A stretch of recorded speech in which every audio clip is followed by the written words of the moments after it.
Welcome back to Supercoach. Going to be looking at the pre and post buy averages for Ruckman today, and yeah, that'll be the last of the buy videos there for the pre-season. So good to get them out of the way and move on to something else. For anyone that hasn't watched my videos before, the reason we do this is obviously we get a differential here. It's either a positive or a negative between the two averages, and just try and look at why it happened and whether that's likely to continue in 2026 under those circumstances again.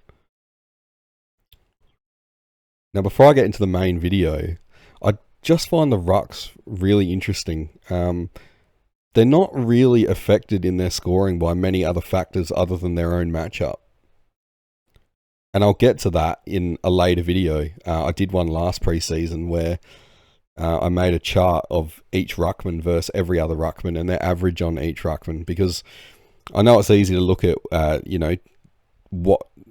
what teams are easier to score against. And to be honest, I found there was quite a few myths in that as well, but it's more down to the individual, I find. So yeah, I'll do a closer look at that. But in regards to this, yeah, the Ruckman they're pretty interesting, I think. There's also types as well. I don't want to get too far off track here, but if you think of it as a game of like rock, paper, scissors, there's definitely types of Ruckman. So there's like the athletic ones, your big lumbering ones, like the more traditional ones, all kinds. And when you have a look at all the data of ruck versus ruck, you start to see a pattern that certain types match up against other types really well, and then not so good against others. So there's a lot to take into account, and all of these ruck videos, you kind of got to look at them all. I wouldn't base anything on one single video. They all kind of go hand in hand and link up at the end. So last preseason, I did most of these ruck videos in one big video to cover it that way, but I don't really have the time. So I'm going to do a bunch of smaller ones this time. And yeah, I guess if you want to wait until the end, just watch them all at once if it makes it easier, but I don't know. I don't have the time to do it. So I'll get into the video. We'll start with Grundy at the top, as always, with the positive. So he's had the massive spike, 34.7 points on average post-buy.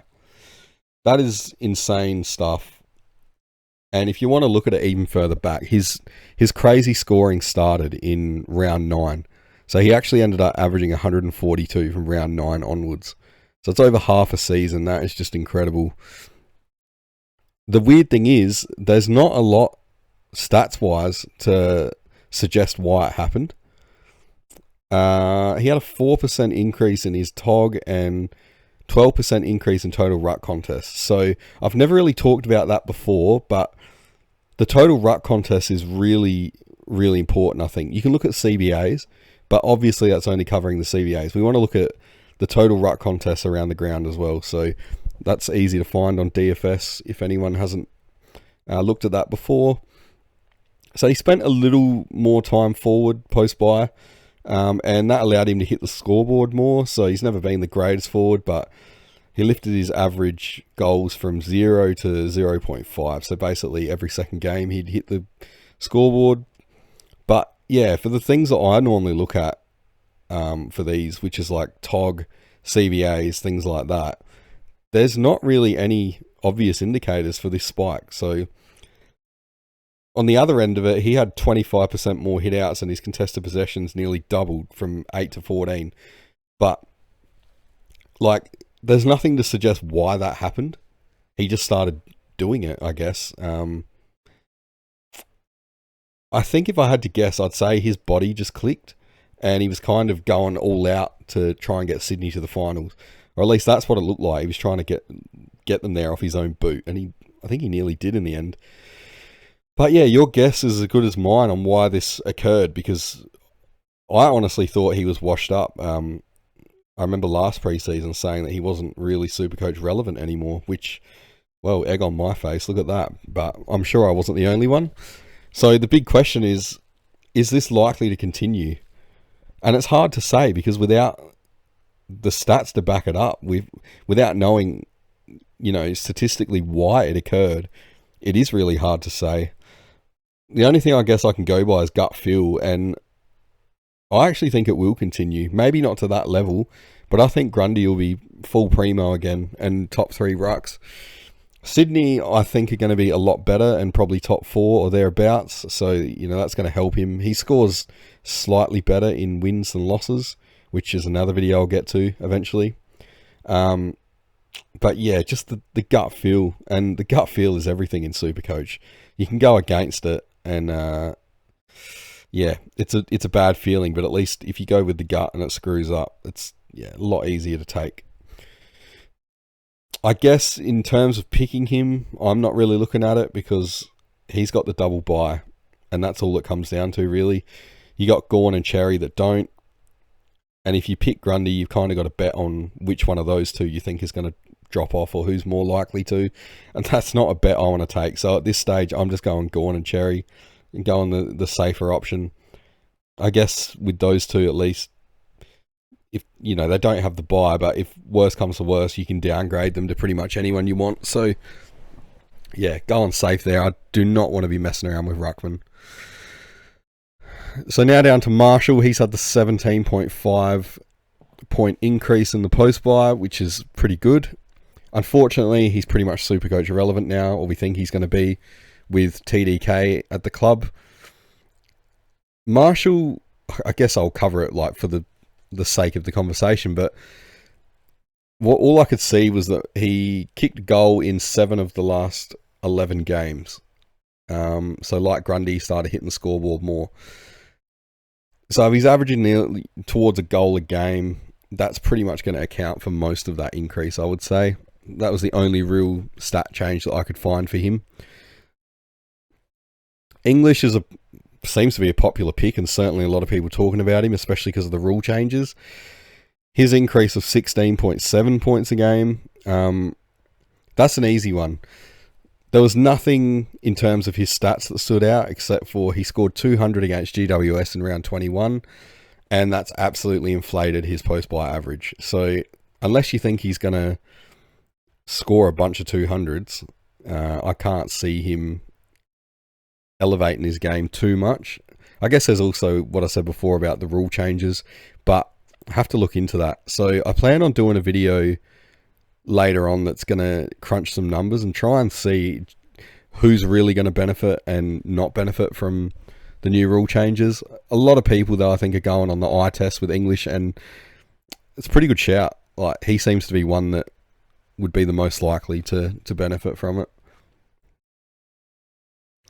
But yeah, there's nothing here that suggests that he will continue this 119 average next year.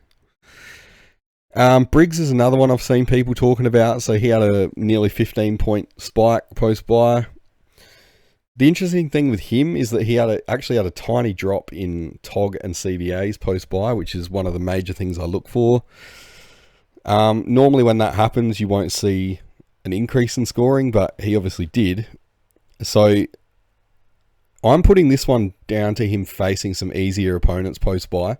His post-buy run in terms of opponents was, to me, it looked a lot easier than the pre-buy. So post-buy, he had 110 against West Coast, Geelong, St Kilda and Essendon, and that Essendon game was up against Vizentini. So he kind of just beat up on easy teams to score on for Ruckman.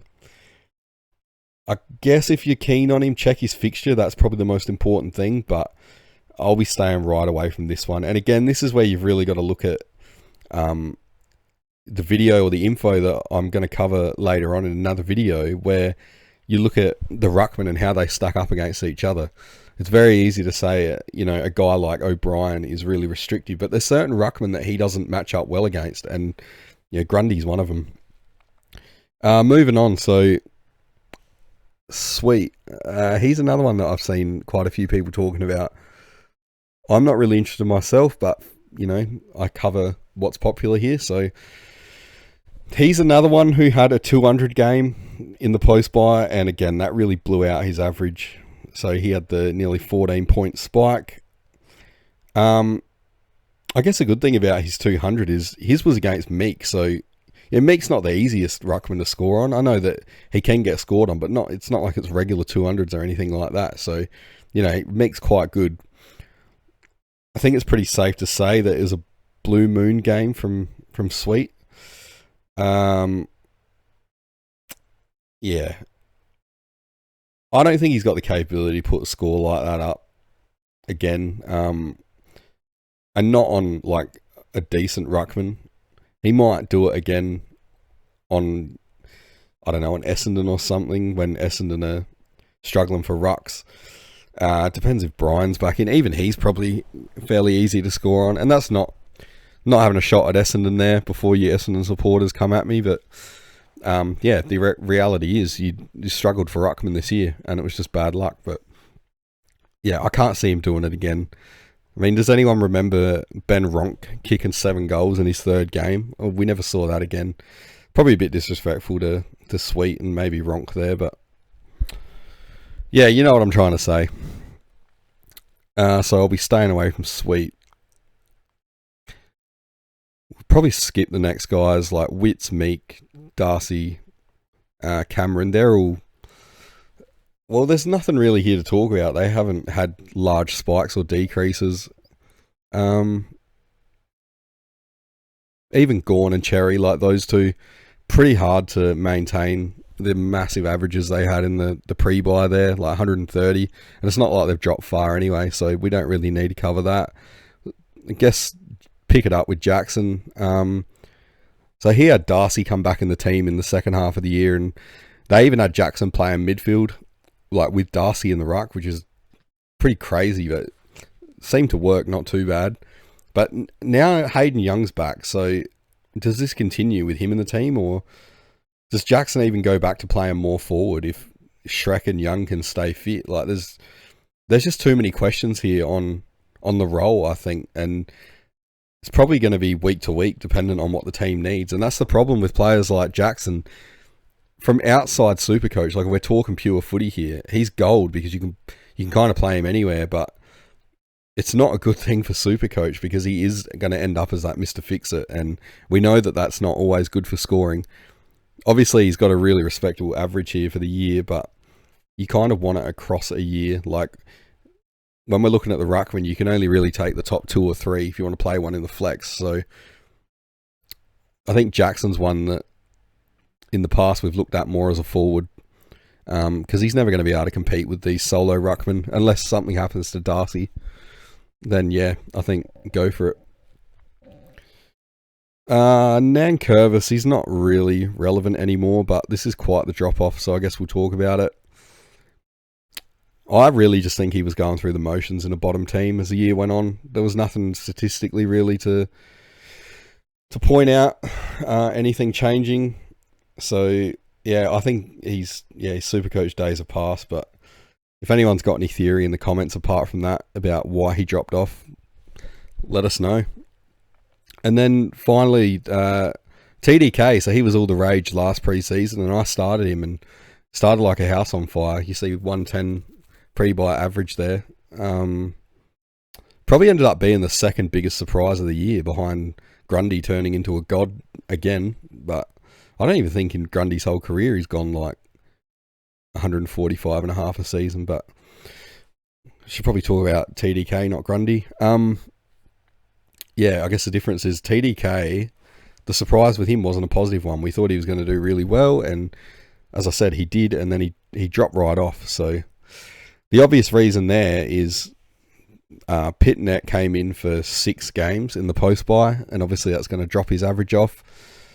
No one can argue with that Pitnet obviously affected him. But what's interesting to me is that after they first played together in round 15, TDK just never really scored the same again, even in the games where Pitto wasn't there.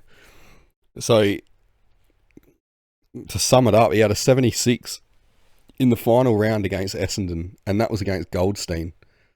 So 76 against Goldstein. You'd think TDK would be jumping all over him. And obviously Goldstein was an amazing player in his day, but we saw what he was like in his last season, and he battled hard and stuff. But the man's like 50 years old. TDK should have absolutely taken him to the cleaners, and he didn't. And again, for you Essendon supporters, I'm not having a shot at Essendon. Goldstein was the best you had healthy, so yeah. But yeah, that really sums it up for me. So if we look at it in terms of numbers, after Pitto came into the team, TDK averaged 70 with him in the team, but he still only went 84 average in the games without Pitto. So if I had to guess, I'd say TDK wasn't happy about Pitto getting put in the team. He wanted to be a solo ruckman, and he may have decided he was going to leave the club, which led to his scoring drop. Maybe a lack of effort, or even if it was subconscious, I don't know. He could have decided earlier. I've got no idea, but at some point he did, and I can't wrap my head around why he couldn't score without Pitto. Oh, sorry, even without Pitto, I should say. And for Carlton supporters as well, this is not a shot at Carlton whatsoever. I completely see why they played Pitto with him, and you know, if it was a case of TDK saying I'm leaving unless you play me solo, then I can also see why they let him go. I didn't match the bid or whatever happened with the free agency thing. I guess one thing that kind of kills that theory is that he's gone to St Kilda to join Marshall, so he'll be in a tandem ruck set up again. But there was a story around that Marshall was trying to leave St Kilda to get to Geelong, and it just never got done. So maybe they weren't meant to be together, and now they just are. Maybe St Kilda have assured him that Marshall will play mostly forward. Who knows? But I think it's pretty safe to say that TDK can't score unless he's solo ruckman. So probably spent more time talking about that than was necessary, to be honest. Like, we know he dropped off because Pitnet was in the team. But yeah, I just thought it was really interesting how he couldn't score even once Pitto went back out the team. So yeah, that about covers it, I think, with the ruckman. I think the most interesting thing to wait for with the ruckman is either going to be the video where I look into the new rules and the current players' stats with that, or how each ruckman matches up against each other, and then we look at that with the fixture. So yeah, a bit of a shorter one today. I'm definitely looking forward to doing more videos, and I'll get into them as soon as I can, but the holidays are over now, so I'm back at work and stuff. I've got less time. It's actually nice doing these a bit more spread out and not every day like last pre-season. A bit more time to think about it and stuff. But yeah, that's about it. So let me know in the comments what you think, if this has affected your decision on any player or whatever. Yeah, the comments have been really good. I enjoy the back and forth, so keep up with that, and yeah, I'll see you in the next one.